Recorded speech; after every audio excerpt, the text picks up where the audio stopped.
Hello student, science world के YouTube channel पर आप सभी का स्वागत है। हमने जो चैप्टर स्टार्ट कर रखा था वो था डाइजेस्टिव सिस्टम। उसके हमने कुछ क्वेश्चन देखे थे। आज के वीडियो में हम आगे कुछ क्वेश्चन देखेंगे कि किस टाइप के क्वेश्चन एग्जाम में पूछे जाते हैं और कैसे आपको प्रैक्टिस करनी है। सो फर्स्ट क्वेश्चन है हमारा, विच of the following options best represent the enzyme composition of pancreatic juice. मतलब हमसे पूछे कि पैंक्रियाटिक जूस में कौन कौन से एंजाइम मिलते हैं। तो इसको क्वेश्चन को करने का सबसे अच्छा तरीका है कि जो ऑप्शन हमें हमसे कट हो रहा है ना वो काट दो। जैसे अगर मैं सबसे पहले देखूँ ऑप्शन नंबर सेकंड, तो इसमें दियो रेनिन। रेनिन जो है हमें स्टमक में देखने को मिलता है।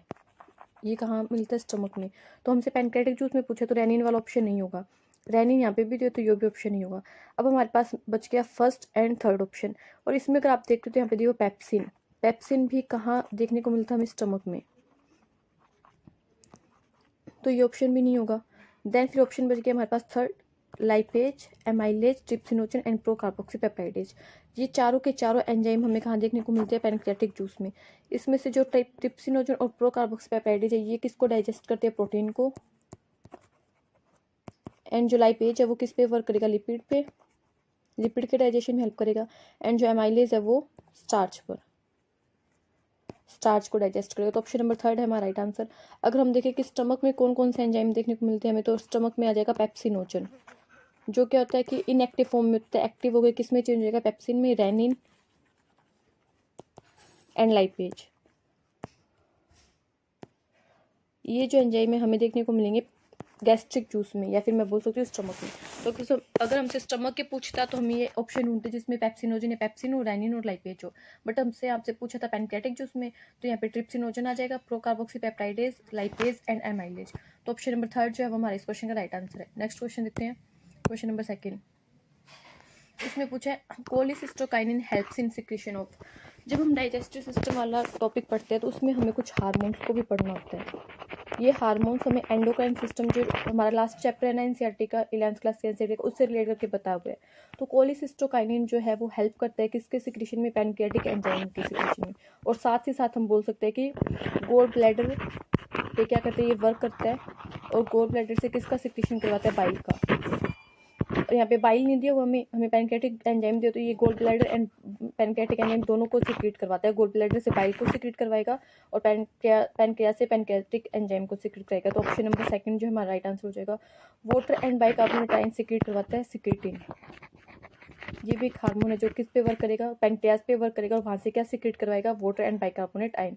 गैस्ट्रिक सिक्रीशन के लिए होता है gastrin enzyme, gastric hormone, gastrin. Option number second जो इसका राइट आंसर हो जाएगा। नेक्स्ट देखते हैं question number third. Question number third क्या बोल रहा है? In the stomach gastric acid is secreted by the.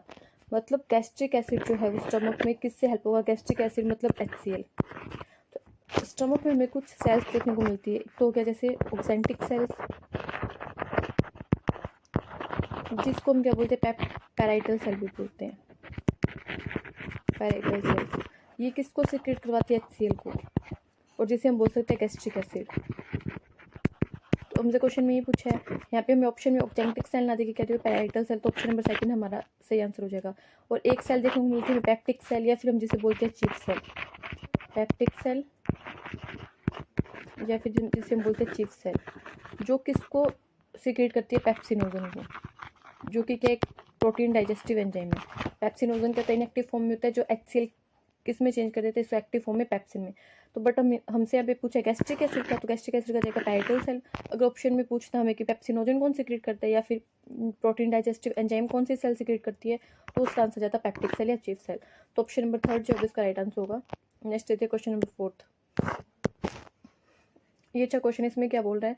Which one of the following pairs of the type of cells and this secretion is correctly matched. मतलब हमें इसमें ढूंढना है correct जो मैच किया हुआ है, कि जो सेल दी हुई है और जो वो सिक्रेट कर वो करेक्टली मैच होना चाहिए। अगर सबसे पहले हम देखें सबसे पहले हमें दिया हुआ ऑक्जेंटिक सेल्स। ऑप्शन ए में ऑक्जेंटिक सेल्स क्या सिक्रेट करते हैं? Secretion with pH between 1.2 and 3.0। तो अभी हमने देखा था ऑक्जेंटिक सेल क्या सिक्रेट करता है? HCl सिक्रेट करता है। और जो क्या होता है? हाईली एसिडिक होता है। इसका नेचर कैसा होता है? एसिडिक होता है। और इसकी जो pH होती है अराउंड 1.8 होती है। और ये जो 1.8 pH है वो 1.2 एंड 3.0 के बीच में आ रही है। तो हमें ऑप्शन नंबर फर्स्ट ही सही लग रहा है। हम आगे देख लेते हैं। Alpha cells of islets of Langerhans secretion of decrease blood sugar level. जो पेनक्रियाज होता है उसमें दो टाइप की सेल मिलती है, alpha and beta. Alpha cell से सीक्रेट होता है ग्लूकागोन एंड बीटा सेल से सीक्रेट होता है इंसुलिन। ग्लूकागोन जो है वो ब्लड में ग्लूकोज के लेवल को बढ़ाएगा, ना कि कम करेगा, और इंसुलिन जो है वो ब्लड में ग्लूकोज के लेवल को क्या करेगा, कम करेगा। बट इसने यहाँ पे क्या बोल दिया, डिक्रीज करता है। यहाँ पे डिक्रीज नहीं आना चाहिए, इंक्रीज आना चाहिए, तो ऑप्शन गलत है। देन ये कूपर सेल जो क्या करती है, डाइजेस्टिव एंजाइम सीक्रेट करती है न्यूक्लिक एसिड के हाइड्रोलाइसिस के लिए, ये भी गलत है। कूपर सेल्स मिलती है हमें लीवर में, जो कैसी होती है, नेचर में फैगोसाइटोसिस करती है, मतलब फैगोसाइटिक होती है सेल। ये क्या करेगी, जो बैक्टीरिया और आएंगे उनको खा जाएगी, मतलब उनको मारेगी, तो ये कोई डाइजेस्टिव एंजाइम सीक्रेट नहीं करती है, तो ये भी ऑप्शन गलत है। देन जब हमें सिबेशियस ग्लैंड, ये क्या करती है, सीक्रेट करती है इवेपोरेट फॉर कूलिंग, ये गलत है। सिबेशियस ग्लैंड जो है वो हमारे ईयर में प्रेजेंट होती है, ये क्या सीक्रेट करेगी, ऑयल सीक्रेट करेगी, और ये सिक्रेशन नहीं करेगी, ये तो मतलब स्वेट का काम हो गया ना कि इवेपोरेट करना हमारी बॉडी से, तो ये भी स्टेटमेंट गलत है। तो ऑप्शन नंबर 8 राइट आंसर है कि ऑक्जेंटिक सेल जो है, जिसे हम पैराइटल सेल भी बोलते हैं, वो क्या करेगी, HCl सीक्रेट करेगी, और जिसका पीएच अराउंड होता है 1.8, एनसीईआरटी में 1.8 की होगा आपको, और वो 1.8 जो पीएच है वो 1.2 एंड 3.0 के बीच में आ रहा है, तो ऑप्शन नंबर ए क्या हो जाएगा, सही आंसर हो जाएगा। बाकी जो स्टेटमेंट है उनमें गलती क्या है वो भी हमने देख ली। Option number A is right answer. Next question देखते हैं 5। अब देखो, अभी हमने थोड़ी देर पहले बात की थी गैस्ट्रिक जूस में हमें क्या देखने को मिलेगा, gastric juice of infants contain. अब यहाँ पे एक वर्ड देखना है हमें, इन्फेंट्स में। इन्फेंट्स में स्पेशली हमें एक टाइप का एंजाइम देखने को मिलता है जिसे हम बोलते हैं रेनिन। रेनिन जो है, जो मिल्क प्रोटीन होती है, मिल्क प्रोटीन, क्योंकि छोटे बच्चे क्या करेंगे, मिल्क को ही लेंगे, मिल्क प्रोटीन कैल्शियम को क्या करता है, डाइजेस्ट करता है, तो ये स्पेशली हम बोल सकते हैं कि रेनिन जो है वो हमें इन्फेंट्स में देखने को मिलता है। तो देखिए हमें रेनिन, अब देखो सबसे पहले देखिए न्यूक्लियस। न्यूक्लियस जो है पैनक्रियाटिक, हम बोल सकते हैं पैनक्रियाटिक जो एंजाइम होता है ना वो होता है, तो ये नहीं होगा, ऑप्शन गलत हो गया। इसमें हमें रेनिन दिख रहा है, लाइपेज और पेप्सिनोजन, ये मैंने आपको बताया था, ऑप्शन नंबर 2 राइट है। अब अगर हम देखें माल्टेज जो है वो इंटेस्टाइन में मिलता है हमें, इंटेस्टाइन जो स्मॉल इंटेस्टाइन होते हैं उसमें मिलता है, ये नहीं होगा। और हम यहाँ पे देखें एमाइलेज, एमाइलेज भी हम बोल सकते हैं कि इंटेस्टाइन या फिर पैनक्रियाज में मिलता है हमें, इसमें नहीं मिलता गैस्ट्रिक जूस में। इसमें थोड़ी सी अमाउंट में हमें लाइपेज दिखता है जो फैट को डाइजेस्ट करेगा, रेनिन होता है इन्फेंट में जो प्रोटीन को डाइजेस्ट करेगा, एंड पेप्सिनोजन होता है जो भी किसको डाइजेस्ट करता है, प्रोटीन को डाइजेस्ट करता है। तो ऑप्शन नंबर 2 है जो राइट आंसर होगा। नेक्स्ट लेते हैं question number 6। Which of the following sugar is absorbed from the small intestine bye facilitated diffusion. हमें देखा कि जब जो फूड है वो डाइजेस्ट हो जाएगा, देन उसके बाद में क्या होगा कि वो एब्जॉर्ब होगा हमारी ब्लड वेसल्स में, जिससे वो जाएगा सेल्स के पास में, और सेल्स क्या करेगी, उसको यूज़ करेगी। तो जो एब्जॉर्प्शन हो वो कई तरीके से हो सकता है, एक्टिव भी हो सकता है, पैसिव भी हो सकता है, एंड फैसिलिटेड भी हो सकता है कि जिसमें प्रोटीन क्या कर रही हो, हेल्प कर रही हो, फैसिलिटेड भी हो सकता है। तो इसमें हमने पूछा कि फैसिलिटेड डिफ्यूजन किसका होता है, तो फ्रक्टोज का फैसिलिटेड डिफ्यूजन होता है। जो ग्लूकोज है वो एक्टिवली भी एब्जॉर्ब होता है, ग्लूकोज एक्टिवली भी एब्जॉर्ब होता है, पैसिवली भी एब्जॉर्ब होता है, एंड उसका फैसिलिटेड डिफ्यूजन भी हम बोल सकते हैं होता है। बट यहाँ से हमें पूछे कि ओनली फैसिलिटेड डिफ्यूजन किसका होगा, तो ऑप्शन नंबर ए फ्रक्टोज का फैसिलिटेड डिफ्यूजन होता है। ये लाइन डायरेक्ट एनसीईआरटी में मेंशन की हुई है, तो हमें ध्यान रखना है, option number A is right answer. Now question number देखते हैं 7। Bile juice is secreted by stimulation of. अभी देखो मैंने अगर आपने थ्योरी को ढंग से सुना था, जो मैंने पहले क्वेश्चन डिस्कस किया था, तो मैंने बताया था कि बाइल जूस को कौन सिक्रेट करवाता है, सीसीके यानी कोलिसिस्टोकाइनिन। ये दो जगह वर्क करता है, एक तो पैनक्रियाज से एंजाइम को सिक्रेट करवाएगा, पैनक्रियाज से एंजाइम को सिक्रेट करवाता है ये, और एक इसको सिक्रेट करता है, बाइल जूस को सिक्रेट करवाता है गोल ब्लैडर पे काम करके। गैस्ट्रिन मैंने बताया था, गैस्ट्रिक एंजाइम को सिक्रेट कराएगा, कहाँ वर्क करेगा, स्टमक पे। सिक्रेटिन मैंने बताया था पैनक्रियाज से किसको सिक्रेट करवाता है, बाइकार्बोनेट आयन को, एंड वाटर को भी बोलते हैं, ये एनसीईआरटी में water and bicarbonate ion mention किया हुआ है। वर्क किस पे करता है, पैनक्रियाज पे वर्क करता है सिक्रेटिन। तो ये सारे हमने देख लिए जो हार्मोन है, जो एंड मतलब हम बोल सकते हैं कि जो ये इंटेस्टाइन से रिलेटेड हार्मोन दिए हुए हैं ना हमें डाइजेस्टिव सिस्टम वाले पार्ट में, तो इनसे काफ़ी क्वेश्चन पूछे जाते हैं, तो ये सभी हमने ऑप्शन को भी डिस्कस कर लिया। तो बाइल जूस को कौन सिक्रेट करवाएगा, कोलिसिस्टोकाइनिन, तो option number 4 is right answer. Next question देखते हैं क्वेश्चन नंबर 8। इसमें क्या पूछा है, what is true about gastric gland. अभी हमने देखा था कि गैस्ट्रिक ग्लैंड में हमने कुछ सेल्स देखी थी। क्या होता है कि मान लो ये स्टमक की वॉल है, ठीक है, ये स्टमक है, तो स्टमक की वॉल की जो म्यूकोजा की लाइन होती है उसमें ऐसे करके क्या होती है, कुछ ग्लैंड प्रेजेंट होती है। ये ग्लैंड, मान लो ये ग्लैंड बनाई है मैंने, ये स्टमक की लाइन है, इस लाइन में, इस ग्लैंड में क्या होता है, कुछ सेल्स मिलती है जो क्या करती है, कुछ हम बोल सकते हैं कि एंजाइम्स को सीक्रेट करवाती है। तो उसमें पूछा है कि हमें कौन सा ट्रू है, पेप्टिक सेल सीक्रेट करेगी पेप्सिन, ठीक है, चलो एक बार देख लेते हैं। पेप्टिक सेल पेप्सिन को सिक्रेट करेगी। नाउ नेक्स्ट ऑप्शन है ऑक्जेंटिक सेल्स, जिसको हमने बोला था पैराइटल सेल सिक्रेट HCl। ये हमने देखा था कि HCl को सिक्रेट करती है oxyntic cells. And Castle's intrinsic factor, those are responsible for vitamin B12 absorption. अभी मैंने बताया था HCl को सीक्रेट करती है, बट ये डायरेक्ट एनसीईआरटी की लाइन है, हमें ये ध्यान रखना है कि कैसल्स इंट्रिंसिक फैक्टर भी सीक्रेट करती है ऑक्जेंटिक सेल्स। जो किसके लिए रिस्पॉन्सिबल होता है, ये Castle's intrinsic factor vitamin B12 के एब्जॉर्प्शन के लिए रिस्पॉन्सिबल होता है। तो ये स्टेटमेंट सही है। फिर अब आप पूछो कि मैम ट्रू ढूंढना था, तो ट्रू तो ऑप्शन नंबर सेकंड ही होगा। फिर फर्स्ट में क्या गलती है? फर्स्ट में गलती है कि मैंने आपको बताया था पेप्टिक सेल पेप्सिन को सीक्रेट नहीं करती, वो पेप्सिनोजन को सीक्रेट करती है। पेप्सिनोजन ये क्या होता है, इनएक्टिव फॉर्म में होता है पेप्सिनोजन, इस पे वर्क करेगा HCl इसको बाद में किस में हम बोल सकते हैं चेंज कर देगा, पेप्सिन में। बट जो पहले सीक्रेट होगा ना सेल से, पेप्टिक सेल से, वो तो पेप्सिनोजन ही होगा। पेप्सिनोजन को बाद में इनएक्टिव फॉर्म से एक्टिव फॉर्म में चेंज करेगा HCl। फिर ये पेप्सिन आगे के डाइजेस्ट करेगा किसको, प्रोटीन को, ये आगे वर्क करेगा प्रोटीन पे। ठीक है, तो इसमें ये गलती है। बस अगर बच्चा ध्यान नहीं देगा, उसे याद होता है कि मतलब पेप्सिन डाइजेस्ट करते स्टमक को, तो वो कहीं ना कहीं फर्स्ट ऑप्शन को ही पढ़ेगा और उससे टिक कर देगा, सेकंड तक तो वो पहुंचेगा ही नहीं। अगर वो उसने ऐसा किया कि फर्स्ट ऑप्शन को टिक कर दिया ना, तो उसका ये क्वेश्चन रॉन्ग होगा, क्योंकि पेप्सिन सीक्रेट ना होकर पेप्सिनोजन सीक्रेट होता है। बट बच्चों के दिमाग में ये होता है कि पेप्सिन डाइजेस्ट करता है प्रोटीन को, और वो भूल जाते हैं कि पेप्सिनोजन से पेप्सिन बनेगा बाद में, डायरेक्ट पेप्सिन वो पेप्सिन सीक्रेट नहीं होता है। तो option number second right answer. अगर हम आगे देखें कि गलती क्या है, mucosal cell secrete mucus and intrinsic factor. Mucosal cell mucus तो सीक्रेट करेगा, बट इंट्रिंसिक फैक्टर हमने देखा है म्यूकोजल सेल सीक्रेट ना करके ऑक्जेंटिक सेल सीक्रेट करेगा, तो ये ऑप्शन गलत है। पेप्सिनोजन डाइजेस्ट प्रोटीन, अब देखो पेप्सिनोजन डाइजेस्ट नहीं करता है, क्योंकि पेप्सिनोजन तो इनएक्टिव फॉर्म में है, ये डाइजेस्ट कर ही नहीं सकता, ये डाइजेस्ट नहीं करेगा, तो ये भी गलत है। यहाँ पे अगर ये लिखता ना पेप्सिन डाइजेस्ट प्रोटीन, तो ये स्टेटमेंट सही होगा। हमने ये भी देखा कि तीनों स्टेटमेंट में गलती कहाँ है, तो इससे हमें पता चला कि हमारे कॉन्सेप्ट क्लियर है नहीं। क्योंकि हमें सिर्फ क्वेश्चन के ऑप्शन को देख के ये नहीं देखना कि हमें क्वेश्चन आता है, हमें ये भी देखना है कि बाकी तीनों ऑप्शन गलत है तो क्यों गलत है। अगर हम वो सही कर पा रहे हैं ना उनको, तो मतलब हमारी तैयारी अच्छी है। आगे देखते हैं हम next question. A baby boy aged 2 years is admitted to play school and passes through a dental checkup. The dentist observed that the boy had 20 teeth. Which teeth was absent? तो इसमें क्या पूछा है कि किसी बॉय को मतलब हमने प्ले स्कूल में उसको एडमिशन करवाया, देन उसके बाद में उसका डेंटल चेकअप हुआ, तो उसके ना 20 टीथ से, तो हमें पता है कि ह्यूमन में है डाइफाइडोंट टीथ मिलते हैं, डाइफाइडोंट जो कंडीशन है वो देखने को मिलती है कि 2 बार टीथ आएंगे, एक बार मिल्की टीथ एंड देन उसके बाद में आ जाएंगे परमानेंट टीथ। तो जो परमानेंट टीथ का तो डेंटल फॉर्मूला हमने पहले देखा हुआ लेक्चर में, अगर आपने देखा तो 2 1 2 3। 2 क्या होता है इंसाइजर, 1 कैनाइन, फिर 2 प्रीमोलर, ये सॉरी यहाँ पे प्रीमोलर, एंड 3 क्या होते हैं मोलर होते हैं। बट जो ये हम बोल सकते हैं कि ये 2 ईयर का बेबी होगा ना, उसका डेंटल फॉर्मूला होगा 2 1 0 2। 2 मतलब इंसाइजर प्रेजेंट है, 1 मतलब कैनाइन प्रेजेंट है, बट 0 लगाया मैंने किसके लिए, प्री मोलर के लिए, मतलब प्री मोलर तो एब्सेंट है, और 2 क्या प्रेजेंट है, मोलर।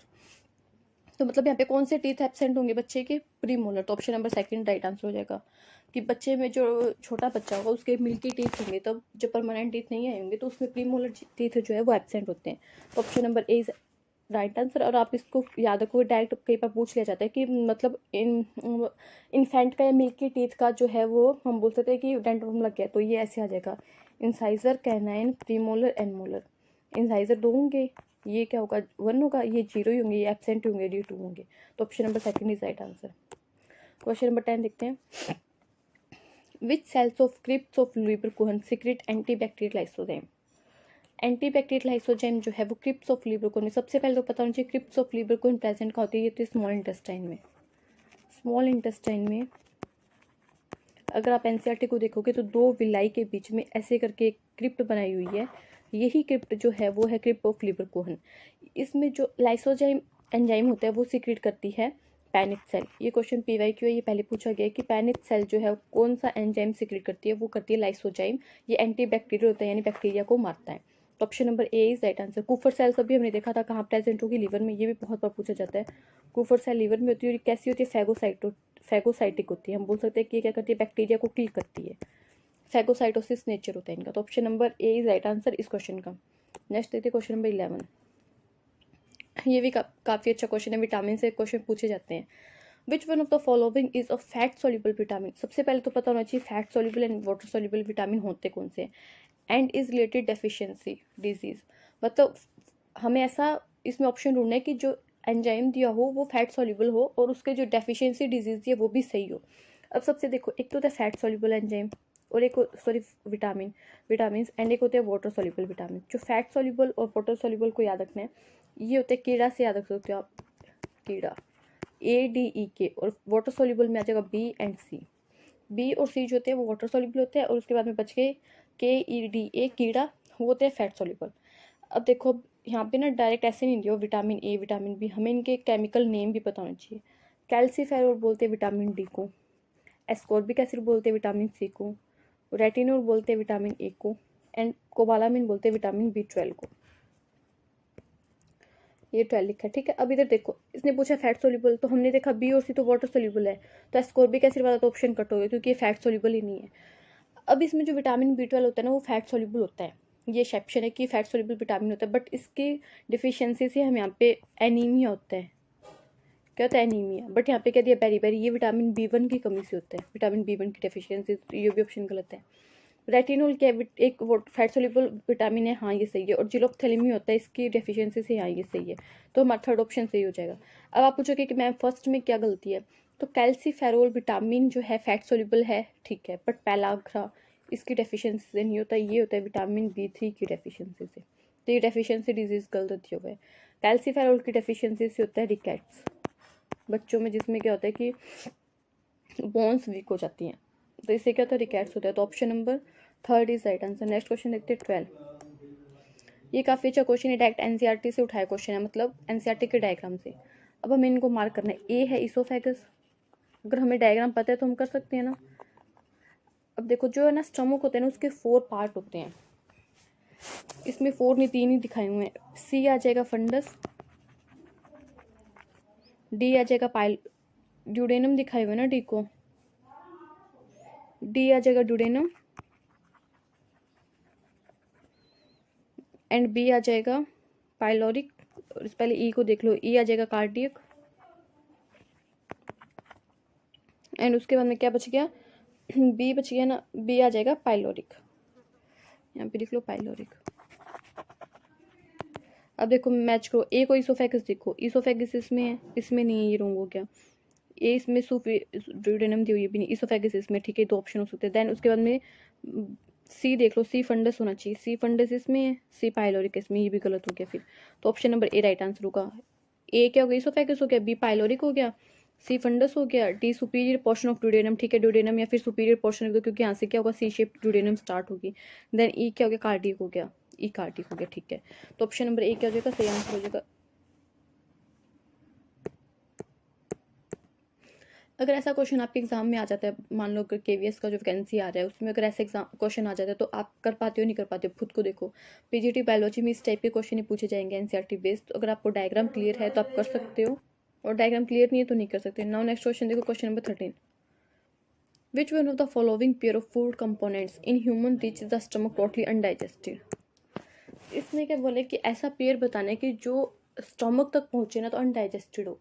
तो मतलब कि अगर स्टमक तक कोई चीज़ पहुंच रही है, अनडाइजेस्टेड है, तो मतलब डाइजेशन पहले से स्टार्ट हो गया होगा। अगर हम देखें तो ये मान लो बक्कल कैविटी है किसी, ये मैंने मान लो किसी इंसान को बनाया, तो उसकी क्या होगी? ये बक्कल कैविटी होगी। देन यहाँ से क्या आ जाएगी? फूड पाइप आ जाएगी, फिर क्या आ जाएगा? स्टमक आ जाएगा, फिर शी शेप ड्यूडेनम स्टार्ट हो जाएगी।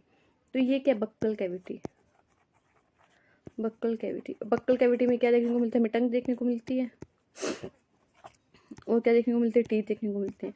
तो बक्कल कैविटी में ही स्टार्च का जो डाइजेशन है ना वो स्टार्ट हो जाता है। 30% स्टार्च डाइजेस्ट हो जाता है, और किस में चेंज हो जाता है? माल्टोज में। तो देखो जहाँ पे स्टार्च ऑप्शन होगा उसका तो डाइजेशन हो गया, वो टोटली अनडाइजेस्टेड नहीं है, वो 30% डाइजेस्ट हो चुका है। तो इसमें स्टार्च है, ये भी नहीं होगा, इसमें स्टार्च है, ये भी नहीं होगा, और ये भी नहीं होगा।